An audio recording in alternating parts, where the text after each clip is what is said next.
তো hey guys, আসসালামু আলাইকুম। কেমন আছেন আপনারা সবাই? আমরা সবাই ভালো আছি। তো আপনারা আজকে দেখবেন বিদেশে কিভাবে আমরা সবজি রান্না বান্না করে খাই। তো আজকে আমরা মাছ নিয়েছি, এই যে শাক শাক তুলছি। তো এই যে এর নজর দেখা যাচ্ছে, এর নজর মাছ বানাবো আর কি। তো কিভাবে মাছ দিয়ে বানায় আপনারা সবাই দেখবেন, আশা করি ভালো লাগবে। এত সুন্দর করে মাছ কাটছি আমি, এই মাছটা আমি তো নিজে কাটছি। খুব সুন্দর লাগবে, দেখতে থাকেন। এই দেখেন, এই যাই মশলা দিতেছে, মশলা দিয়ে যে মাছগুলো মাখাবো। এত সুন্দর করে মাখা দিছে, কি সুন্দর করে মাছগুলো কাটাই দেবো, সবজি টবজি সব কিছু করে রেডি। এই যে আহাই দিব দেখো, আলু করতেছে, কুচি কুচি কুচি কুচি কুচি কুচি কুচি কুচি করে আলু করতেছে, এই সুন্দর করে আলু করতেছে। তো থাকেন, ফাইনালি দেখেন কি কি রেডি করছি, সব কিছু রেডি। তো ফাইনালি এখন রান্না বান্নার বলে যাওয়া যাবো। এই যে ফাইনালি দেখেন মাছ ভাজতেছে নজাই,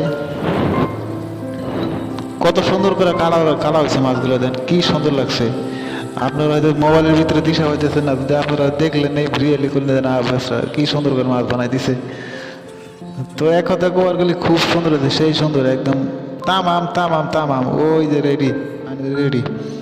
দেখেন কি সুন্দর, দেখে মনে হয় জিগার পানি বাড়া আসতেছে। ও ও এই যে রেডি, ফাইনালি রেডি। তো খাওয়া দাওয়ার জন্য রেডি। তো আর কি কমো, আপনারা খাবেন নাকি? তো খাবে যদি আসেন, কার কার যেমন নেবেন আসেন। তো ফাইনালি আমরা খাবার বসে ফেললাম। তো জাগের জাগের জিভের পানি বেড়েছে, তারা তারা তারা তারা আইসা এনে আইসা খাইয়া যান, যে নিয়ে যান। তো দেখেন আমরা এই যে প্লাস্টিকের থালির মধ্যে ভাত খাইতেছি অবশ্য।